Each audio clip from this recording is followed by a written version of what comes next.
Joining us now, we have Ryan Newman. He's the driver of number 31 Quicken Loans Chevrolet for Richard Childress Racing.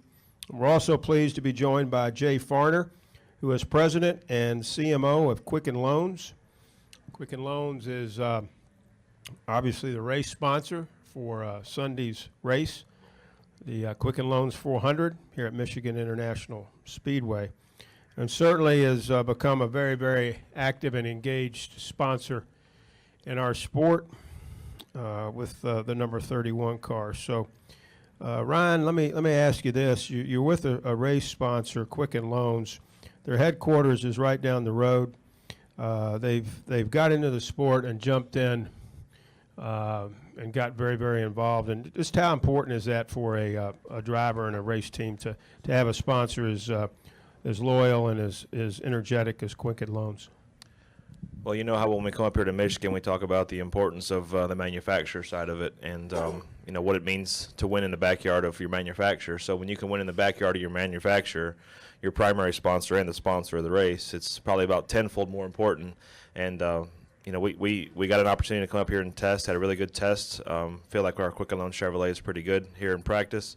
Didn't get the absolute best qualifying lap as I think some other guys did, but you know, it's been a lot of fun working with the guys at Quicken Loans.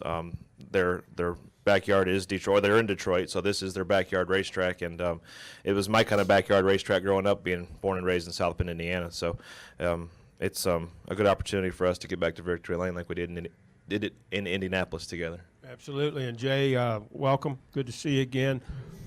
Just talk about being the sponsor of the race Sunday here in Michigan. That is a huge deal, and certainly greatly appreciated. And then also continued involvement with the number 31 team over there at RCR. Sure, yeah. Well, like Ryan said, there's nothing better than doing something in your backyard. We've got 12,000 plus team members down in the city of Detroit.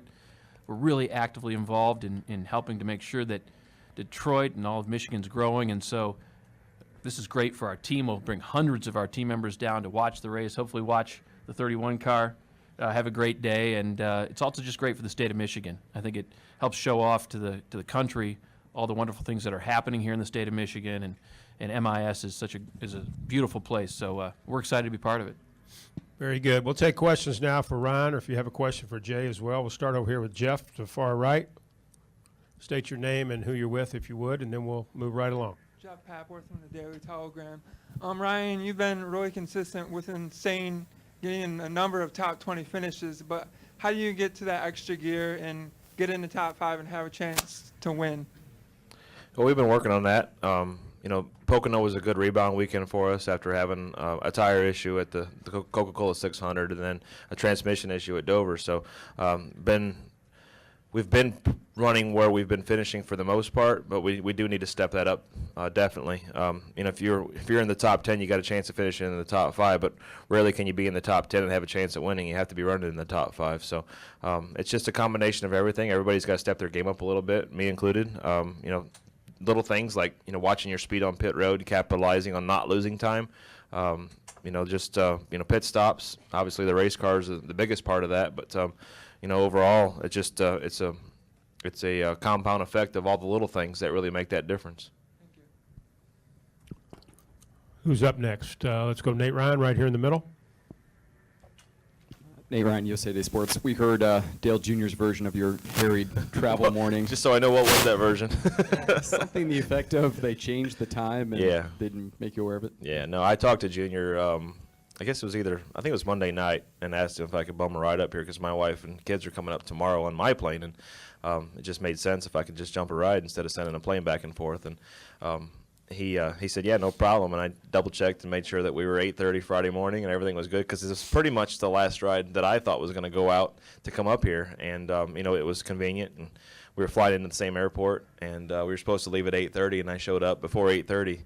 And his truck was there and the airplane was gone. So I knew I was in trouble at that point. I jumped in my truck and drove across the airport, literally, and happened to see Dale Jarrett's plane sitting there. And I walked in, and Dale wasn't there yet, but his pilots were. And I said, I'm hoping you guys are going to Michigan, right? And he said, yeah. So I bummed a ride. But it was extravagantly convenient and lucky at the same time. When did you double checked, like before or like earlier in the week? Because he said something like you should have sent a text Tuesday or something like that. Yeah, we had texted back and forth a couple times because he wasn't sure about what FBO and all that stuff. So I forget when the last confirmation was, but we were good, and he just honest mistake, I guess, forgot. I don't think it was by any means on purpose. He had more people on the airplane. And does DJ's son still spot for you? Yes. Is that right? Okay. Yes. Yeah, I got in the car. I told Jason that I said, "Your old man saved me on this one." Other questions? Right over here to the right. It's probably the closest I've been to not making a practice. Good feeling, I'm sure. Well, it was a good going down. I mean, I made it from Adrian Airport here pretty quick. Chase Wilhelm, Performance Racing Network. Off the wall question for you, Ryan. Going to Sonoma next week, tempers can easily flare out there on the road course. But tempers can also flare out there in your personal car on the highway as well, which leads me to my question. What are some things that really make you angry out there when you're driving your car on the highway? The biggest thing is people riding in the fast lane. Just, not, I guess it's usually a combination of people riding on the fast lane with their phone in their hand. That really gets me going. But that's the majority of it. I always say accidents happen because two people aren't paying attention. If you cross the center line, then the other person has a responsibility too. But when you're out there driving and you think you're just minding your own business and everything's fine, but you're blocking up traffic, I'm just not big on that. I don't like to lose time on the interstate. It's hard to make time. Any good road rage stories or anything for us? Nothing good that we should talk about with cameras running. We've all had road rage stories at some point somewhere, but nothing bad. Right here, Claire B. Lang.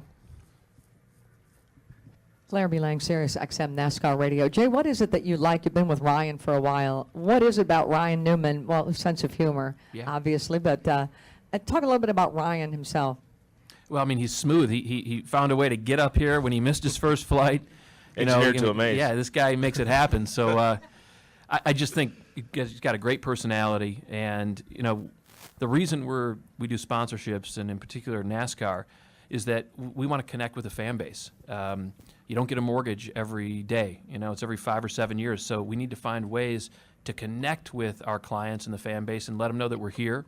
And so there's not a better way than pick a guy like Ryan who can do that for us. Good sense of humor, quality guy. Even his road rage stories, I'm sure, are pretty tame. You don't have to worry about him, doing something crazy for your brand. So sharp guy. We say that we're engineered to amaze because we focus on the process and what we're doing, and that's the same thing we've learned with him, is that he's very thoughtful about everything that happens in that race car and on the track, and so we just think he's a good representation of our brand. Other questions? Well, listen, thanks for coming. You got a one lady in the back there. All right, all the way in the back. So work our way to the back. Jessica. I'm asking this question on behalf of Ben White with the Lexington Herald, who couldn't be here today. But Ryan, you were the last Chevrolet winner last year at Indianapolis Motor Speedway. Can you talk about Chevrolet's success at that particular track? Chevrolet, the brand, has 10 wins in the last 10 years. So you can just talk a little bit about that. Thanks. Yeah, I was actually talking to Alba last weekend, and she reminded me of that when we were doing one of our hospitalities at Pocono. But it's a pretty impressive stat, actually, to have, and I think she had said 11, but at least 10 of the last 10 in a row to win at a racetrack that is sponsored by Chevrolet is obviously pretty cool. But to be such a big race makes it even sweeter. So, for me, had I not won, Jimmy Johnson would have, and it would have been another Chevrolet in victory lane. But, in the end, it's just an honor. I've always said that Chevrolet, the difference isn't in the nuts and bolts. The difference is in the people. And they have proven, not just in winning the Brickyards, but in championships, that they make a difference. Those people make a difference.